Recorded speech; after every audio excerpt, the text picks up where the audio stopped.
Hello and welcome to a brand new episode of Dinks with Kinks. Before we get into tonight's episode, I want to remind all you lovely Kinksters that we are on that social media. So reach out to @DinksWithKinks on Instagram, Facebook, and Twitter. Let us, give us some feedback. And make sure to rate this episode wherever you listen to podcasts. Let us know how we're doing. I am your host, John Dondero, and with me, as always, the very playful, the always springy, the almost insatiably excited Miss Rebecca. Good evening, everyone. And a man you absolutely would love holding your leash, and we all hope that he would one day, Mr. Shep. Good evening. Let's keep him straight this week. I was like, all right, we'll keep him accurate. I'm proud of you. I'm proud of you. Good job. It was Good a job. lot. Yeah. I like to get a little playful. And sometimes, I'm just like a dog, chasing cars. I wouldn't actually know what to do with the dog if I caught it. I would just be like, I've got a car, look at me. Do you piddle? Do we need a piddle pad for you? Is that like... I could use a piddle pad. Do you get so excited you piddle a little bit? Yes, actually. I do. But it's not pee, it's poop. I get so excited and I poop a little bit. Gross. Okay. So It's much grosser. So, anyway, this week we are talking about something that I would say it's newer, but it's not. It's just become so popular here lately that it's like in the mainstream eye. We're talking about puppy play. yay, puppy play. So much fun. I'm so excited. Now, let me ask you a question. Before 2020, had y'all ever heard of puppy play? No. Yeah. I have not. Yes. Okay, so you had. But a lot of the world didn't. And it made me go wonder, well, where was this at beforehand? I mean, this is not a new kink. This is not something that just, up one day said, you know what? We haven't created a new kink in a while. Let's have at it. It's been around for a while, but it got super popular. And what puppy play is, let me go ahead and read the definition. Puppy play is essentially exactly what it sounds like. It is a role play action where one individual pretends to be a puppy, a dog, an animal. All fours, barky, barky, woof, woof. It's a lot of fun. I wanna call them furry lights because it's all the same aspect of being a furry without the fursuit. I was like, furry lights? I know, like y'all are furry real bad. lights, like lights with little fur on it. That's what I imagined. I was like, all these lights with like little fur hanging off of. Oh, furry light. Okay, got it. All right. Okay. Exactly what you just said. Okay. But I feel like is. that's cute. That's really cute. It is. Furry light is like puppy play is essentially that, and it's a lot of fun. This is like one of those kinks where I don't think you could be mad at it. There's such pleasure and positivity in it. It's happy. So how familiar? Yeah, it's a happy kink. Happy as a puppy wiggling his tail. Yeah. Easy good. Do you find yourself Who's when I got you puppy? come across puppies, like it's just like babies. You're just like, hello, like you start talking in that little like voice. There's a puppy voice. You have it. It's not the same as baby voice, but it's puppy voice. Like ooh, how are you? Like like you talk in that voice. I don't know. Please continue. No, yes, I might be into this. I'm kind of. What have y'all experienced puppy play? Like, is this something that you have like run across in your worlds? Not. I have not personally seen it in person. I like you said during the pandemic, it actually grew in popularity. So, but I've watched a lot of TikToks. I've seen a lot of videos of puppy play, but I've never myself seen puppy play done in person. But it looks really cute. It does. No, so I want to kind of go back, and I mentioned 2020 for a reason, because unless you've been living under a rock or you are 1 year old, and if you are one, you should be listening to this podcast. We had a world-changing event. We had I can't even remember what it was. It was just something bad happened. Like somebody caught a cold or something. We've had a lot of those here lately. somebody had a cold and people got bent out of shape. No, we had COVID. The pandemic happened. Did you say somebody got a cold and then somebody got bent out of shape? Shut up. Yeah. No, we had a global pandemic, a crisis on a global stand. And I have talked about how tragedy and trauma relate to kink many times. Well, we've all talked about that. And we've also talked about like this again with littles. In the littles episode, or when we have talked about littles in the past, the natural trauma response to, I wouldn't say not a personal situation, but out of my scope of understanding. I'm talking like global catastrophe, like or like global trauma, like global trauma. Yeah.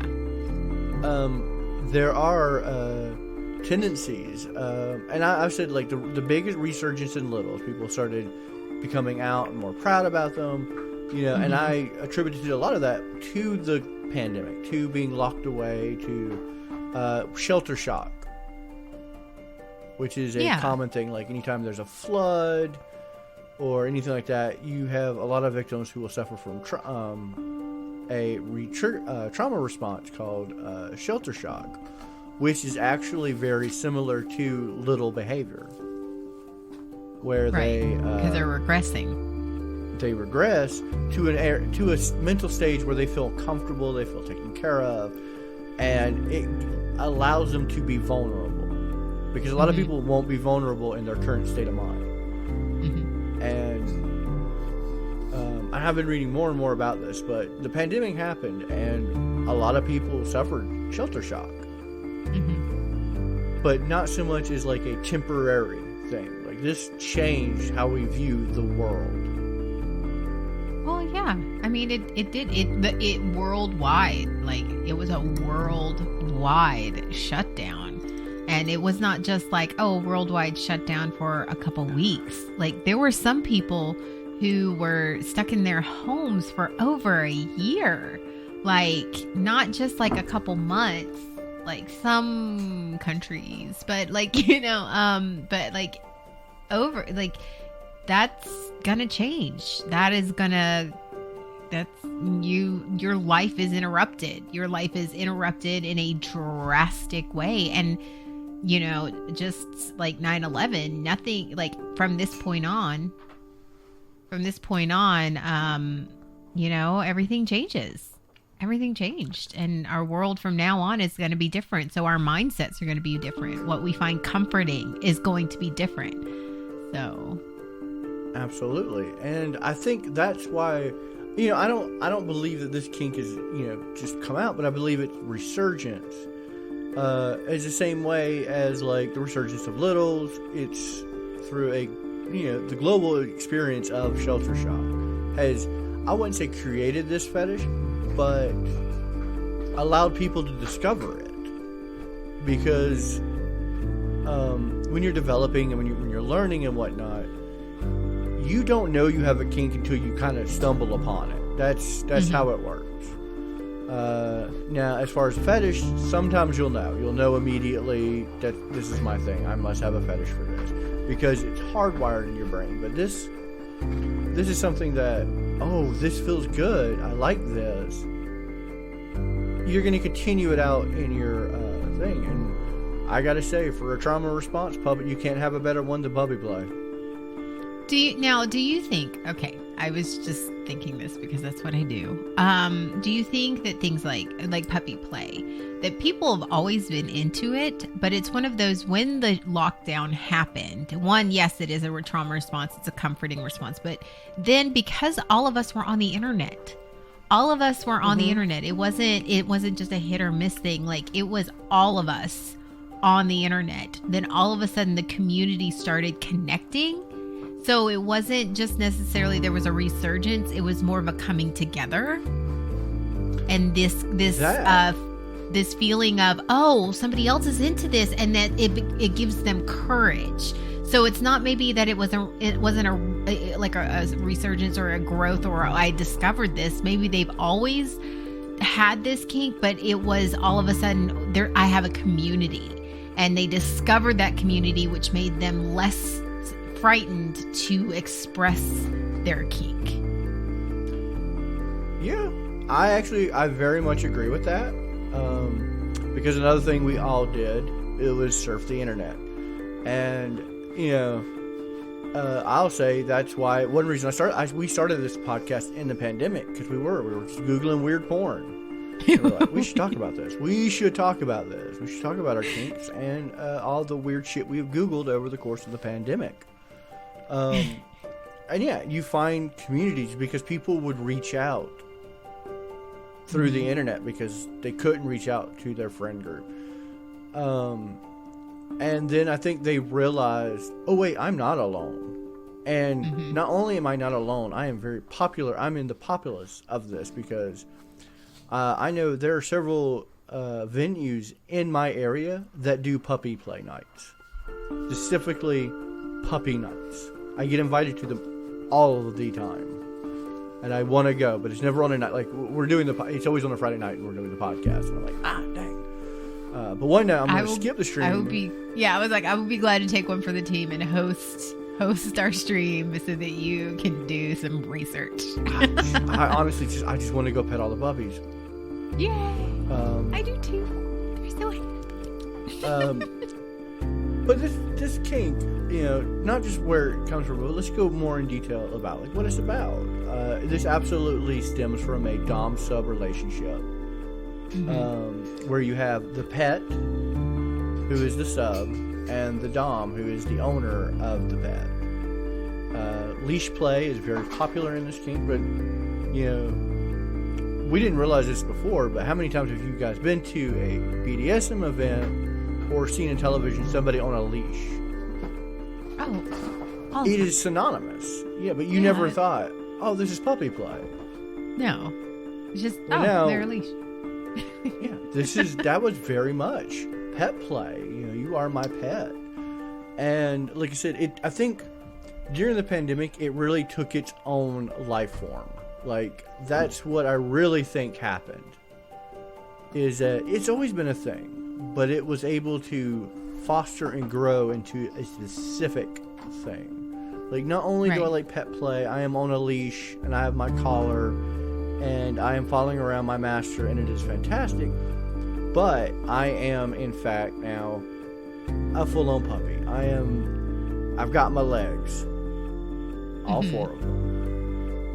And they're so bouncy. Like, I think as a sub, I can see the appeal of puppy play. Well, I'm a sub with little leaning tendencies, so I can see how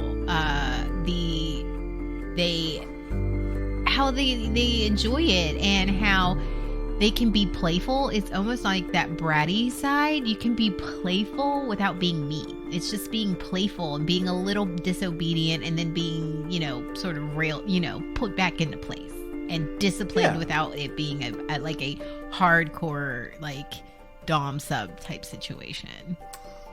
It is very similar to Little Play, except you're adding a little more aspect. You're adding a little more adult play to it with the leash and whatnot. Shep, you have been strangely quiet. I know I have been talking over you like crazy, and I am so sorry.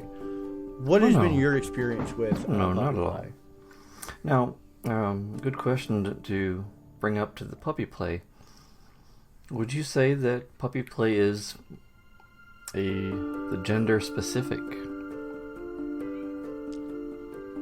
Actually, I see it more in the homosexual community than I think I see it in any other facet. And I mean the male homosexual community. Because every puppy I personally know, and like I said, I don't want to categorize because of my personal experience, but in my personal experience, every pup I've made has either been transgender or transgender to male or male homosexual. Yes, And that is in my only because we have a large community. Yeah, but when you think of puppy play and the reason why it has the more male mentality, in it, is because the opposite of the puppy play would technically be the kitten play. So those that relate towards the females would be considered the kittens, while as the males would be more of the puppies. Actually, I can understand that. We know a kitten. Actually, we do.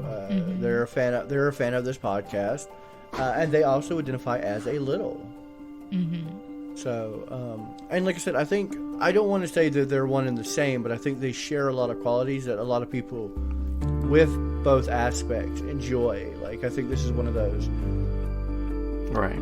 I guess you should say kind of puppy would be just reminiscent of more a masculine animal instinct, whereas the kitten would be more of the feminine animal instinct.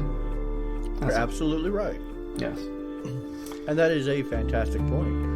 Because like I said, every puppy play event I have seen has been for a gay bar. Which means I want to go to it even more because gay bars are great. It's the only place I don't have to pay for my own drinks, and there's a bunch of cute guys there, so I win. And then you want to put me in that environment and say you get to play with puppies, who are just very cute boys with dog hoods on? Yes, please. 110% into this kink. Yes, I love those dog hoods. And the reason why hoods are beautiful. Yeah, they are actually really cool.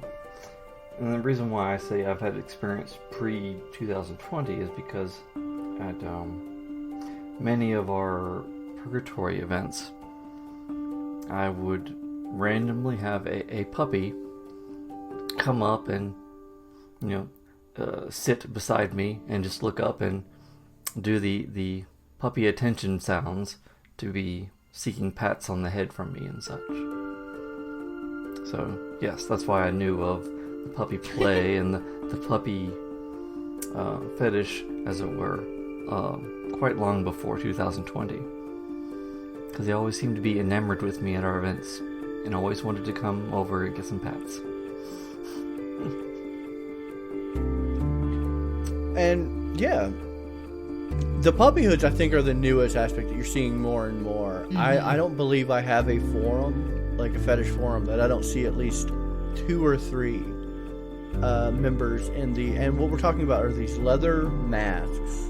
Yeah, I'm starting to see the leather masks more these days, but because previously it was still the persona of the puppy.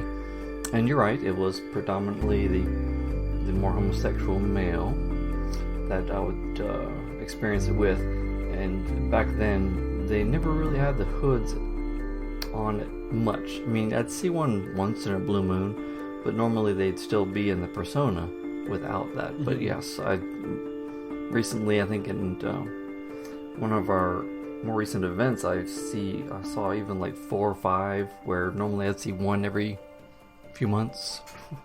Mm-hmm. Well, like I said, masks have become, again, referencing back to the pandemic, masks at kink events became more and more popular, and so this was kind of like a natural progression. So they became more readily available, and then you see it and you go, I want that. I relate to that. Where did you get your mask? And so it's one of those things where it snowballed in the best way possible. Yeah. There's so many times where you see an expansion and a growth of something like this so quickly, and you're like, oh, this can't be good. This is fantastic. I love it. I love that so many people have that have felt safe coming out and being able to do this. I still stand that it's furry light, but I'm really okay with that because I love furries. And, puppy play is a lot more skimpy, and I'm pretty okay with that. And yes. And you can almost say that the reason that people are showing up with the masks more these days is specifically due to the pandemic and the fact that everyone was required to wear masks. So therefore, the variety of masks that you wear, or the people felt more comfortable wearing the masks because it was almost a requirement for everyone anyways. Yeah. So it gave them a level of comfort to do so. The kink community was very much like, oh, we have to wear masks to a thing? All right. Bet. Same And with they're the punk community as well, yes. Yeah.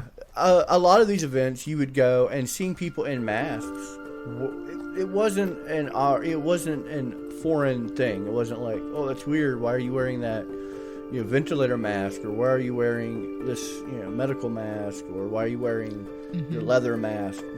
No, it's a kink event. These are kinks. So when people are like, well, we got to wear masks, they're like, all right, bet. We got some masks. We'll see your mask and we'll up ya. We'll raise you. We'll raise you some kinky masks. Yeah. I think that's fantastic.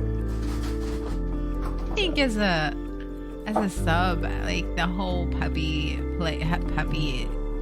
is just adorable. It's adorable, and it is really cute, and it is really comforting. Like I can see, and because you just need that joy, and it's how you can be a sub without having to worry about this, like disobeying almost. Like how like it's something like you've got a tally, or you've got a, like, you don't have to worry about that because you're a puppy and puppies don't know any better, and you're being cute about it, and it's the fun part of being a sub. It's the fun cute part of all of it. Yeah. It's playfully bratty. It really is. Yeah. And it's a point of the puppy, as far as all my experiences go, is they've always wanted to just be able to be almost like, as you said, it's almost more in the homosexual male gender, and so they wanted to really be able to be fully expressive as a sub, and truly a puppy, as in, kneeling right beside their master and just nuzzling up against them and getting the head scratches and pats and such. And even the masks themselves, it wasn't really just adding to the kink, it was more of being able to dive more into that persona. Absolutely. And when you first talk about puppy play, like, especially if you're not familiar with the kink community, you don't naturally go to like, at least I would not have thought, unless had I not already known, I would think like, oh, degradation, this is where we're heading with this. You're a dog, get in the dirt, you dog. And it is the absolute opposite of that. These are people who have high praise kinks. Like, and the reason I say that is because, like, I have seen degradation scenes where it's not puppy play, but they refer to him as a dog. You're a filthy dog, get on the ground. And that is not what's classified as puppy play. That still falls 100% into degradation and humiliation, as well as puppy play is all about loyalty and praise kink. 100% praise kink. Who is a good boy? Yep. And as soon as you said who's a good boy, you would see their proverbial tails start wagging and everything. Yes. This is so much. Oh, go ahead. Well, think about the nature of a puppy. Like, a puppy wants that love, and it needs that attention, and maybe in the fact that it's larger in the homosexual community, is think about that community wasn't allowed a lot of opportunities, and they get a lot of discrimination against just public affection in general. And yes, we're getting better as a society, but we're still not all the way there yet, where it's just natural to get praise and get love and get affection and all of that. So puppy play allows that person who needs that high level of praise and affection, to get that that they don't normally get in an everyday life. And I think that that's what also makes this such a great kink and a great fetish, is just that it's all they're looking for is just that type of openness to affection and openness to all of that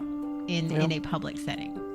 I mean, this one is where the sub really wants to truly express their companionship and loyalty to their dom and or master, as it were, and just the simplest things bring them joy. Like I said, the affirmations, the praise, the head patting, or in some cases the belly rubs and so forth, and not ask for much in return, just the simplest of things. Yeah. You just have to, of course, watch out for the occasional leg humping, because it can happen. That happens whether they're a puppy or not. Yeah, it really does. And, this is the one time where a red rocket is not a bad thing. It's a pretty good thing, so, Oh, shut up. I want a puppy. I want a puppy. I want a puppy. I want to go to one of these puppy play nights and have I want a puppy. So much fun. I would have fun with the puppy. I would too. Every puppy I know, every person who considers themselves, because the official terminology is pup. That's what they go by. They go by pup, and they're the most fun especially when they're in that persona. They are, precocious scamp. That is the best definition. Scamp. Just playful, silly, but also very affectionate and loyal. And when they do act out, they just, honestly, they just want you to give them a little tug on the leash and a little come on heel. Not necessarily strict commands, but firm daddy commands. It's a way to get dominated without being dominated. Well, like I said, they're still very positive commands. Hey, come here, sit. Who's a good boy? Yeah. Immediate gratification, like the acknowledgement. Yeah, and as far as like ratings, this as a fetish, it's right there with like soft play, because it's more of the wholesome, more gentle style of fetish, and it is all about more of the good feels and such. There's no negativity in there. I mean, I haven't had a lot of full-on experience with the puppies and such, but so I don't know if there is the type style of puppies there that go through the full gamut of needing to be corrected for bad behaviors and stuff like that. But for mine, it's always been a more of, like I said, the true innocence of the puppy experience and the mannerisms.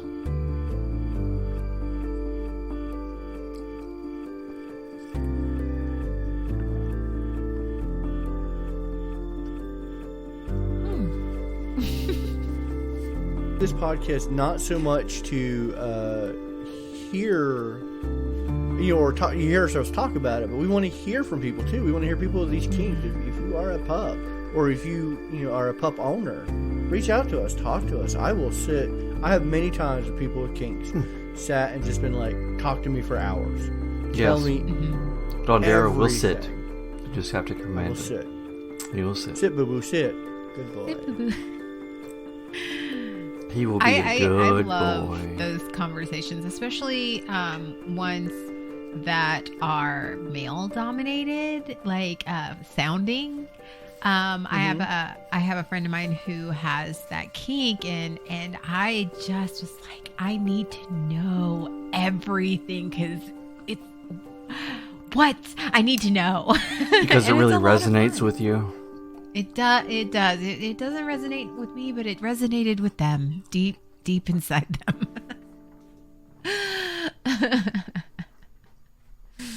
So Absolutely. I love it, and I love this kink. I do. I love puppy play. But I'm also a little leaning. Like, I'm a primal sub for sure, but like I do have little tendencies. So I have a tendency to find kinks like puppy or kitten play.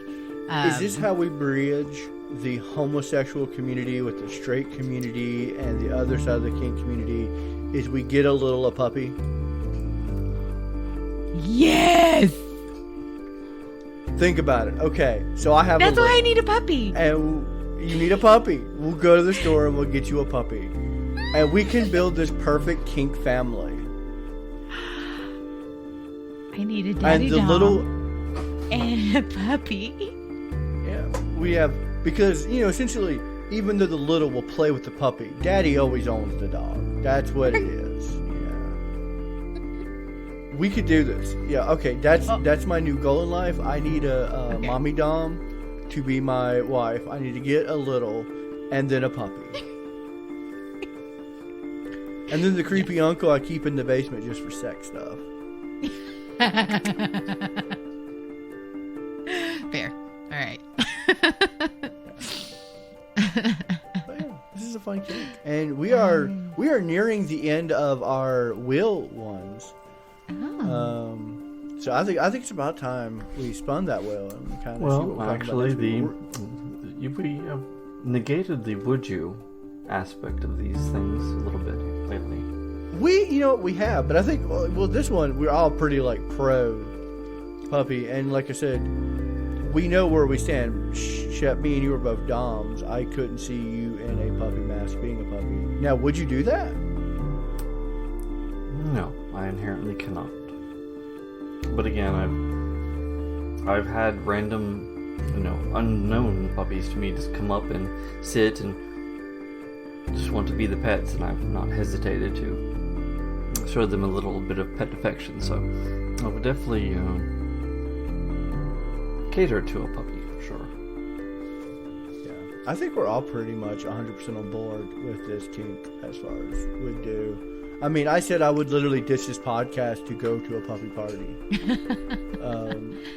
If I ever got the chance, 100%. Yeah. No, you wouldn't. Um, You would broadcast you're from right. the puppy party. You're right. You're right. I right. would. I'd still work there. I'd be like, shh. All right, puppy. We'll put down the squeak toy. Daddy's got to record a podcast. So cute. But that said, let's see what we're talking about next week. We are very close to ending the wheel, in which we're going to do, I think, five retouch episodes where we're going to go back and talk. But I want you guys to, audience, reach out to us and tell us what you want us to hear talk more about. Like, what can we recover? What can we go back and just take a new look at? But also, Rebecca and Shep, I want you guys to both pick an episode that you're like, Okay. I want to completely go back. I want to revisit it. I want to retouch on it. I want to cover it more, or just talk about a different branch of it. So you both have to pick one. Don't shake your head, Shep. You have to. You have to pick one episode. Okay. If Well, not, there's I so will pick it many. for you, and it will be the Shep episode.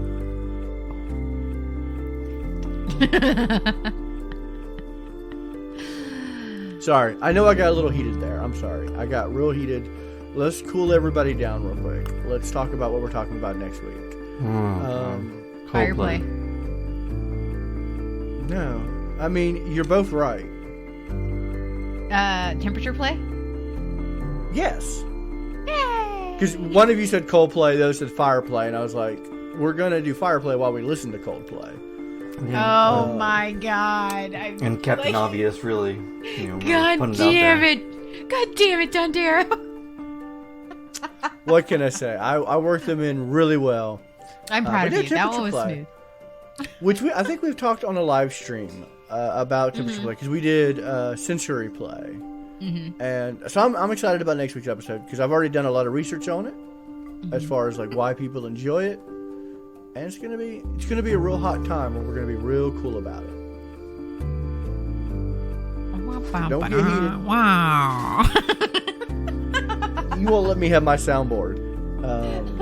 That said, if you'd like to see our live stream, we do a live stream every week, Friday night at 10 p.m. Eastern on twitch.tv/thedondero. We actually sit and we talk kink in general. It is like a more expanded view of like kinks. Like we don't cover individual kinks. We talk kink in general. Like I do believe last Friday we talked about kink shaming, and it was a lot of fun. Covered a lot of trauma in that one. That was a lot of fun. And how we don't support kink shaming. And every week we talk about something new, usually voted on upon the audience and stuff like that. So I am your host, John Dondero, and with me as always, somebody who is always temperate in their mood, either a little warm, a little cold, but always cool, Mr. Shep. Till next time. And a woman who is so hot, she fires. Si al caliente. Miss Muy Rebecca. caliente. Muy caliente. Good night, everyone. Good night.